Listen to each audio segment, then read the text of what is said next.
Tonight's special segment, Mob Gas, Gasoline. Last night, NBC News correspondent Brian Ross reported that organized crime now has muscled into the gasoline business in a big way and cheated the government out of hundreds of millions of dollars of tax dollars. Tonight, Brian reports on some of the ways that the mob uses those dollars. Lock it up. Roll sound. Last year, something very strange happened in movie making. Actors were hired, a director flown in, cameras set up. B-marker. And big production scenes were shot on location in Miami Beach for a movie that has never been released by a production company that nobody had ever heard of. And the movie's producer was a man every police detective in New York had heard of, Michael Franzese, said by police to be a young, tough boss in the Mafia. And now one of the men authorities say was closest to Franzese is locked up in a federal jail in New York and is talking about why a Mafia boss set up a movie company.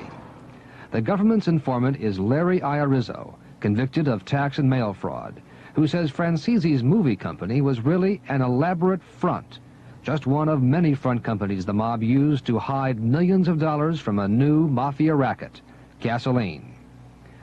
This was Iarizzo 6 years ago at his desk at Vantage Oil, a big New York gas station chain that he now says he was running for the mob. Authorities say Iarizzo is a financial genius who figured out how mobsters could make a fortune by selling huge amounts of gasoline and then keeping for themselves millions in gas tax money due the states and the federal government. And for years, no one caught on, not tax collectors, not the FBI, because the mob was hiding much of its gas tax money here in Panama.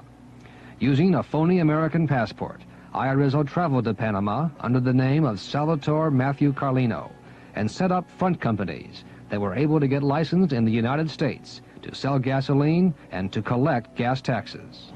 When American authorities finally figured out what was going on, they found that tens of millions of dollars in missing gas taxes ended up here in the accounts of Panamanian companies located in this building.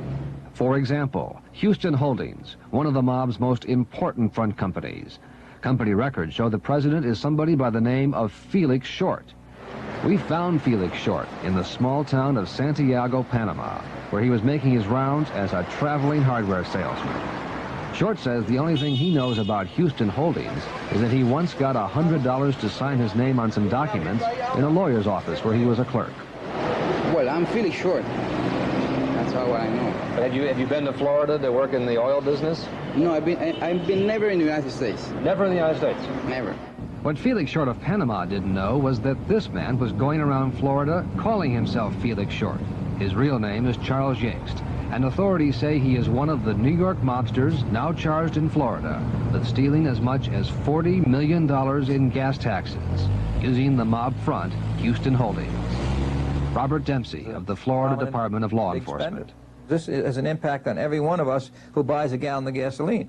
We're lining the pockets of an illegal activity rather than having that money going to our schools and our highways and our law enforcement and the other kinds of things that we need as a society. And some of the stolen gas tax money has apparently gone into a political campaign fund. NBC News has found that at least 5 companies, now identified by authorities as mob fronts, made contributions to a campaign fund for New York Governor Mario Cuomo. Federal witness Iarizzo has told authorities he was ordered by his mob boss, Michael Franzese, to write a check to the Cuomo campaign. And New York State election records show contributions from Houston Holdings, LaSalle Petroleum, Northbrook Assets, CMC Corporation, and Future Positions Corporation, all on November 15, 1983, and all for $1,000. The governor's office said Cuomo would not be available to talk about the contributions. In a letter, a spokesman said the governor did not know of the contributions and that they were, quote, unsolicited and had no bearing whatsoever on the actions of the Cuomo administration. The spokesman said New York State had taken, quote, vigorous steps to put gasoline tax evaders out of business.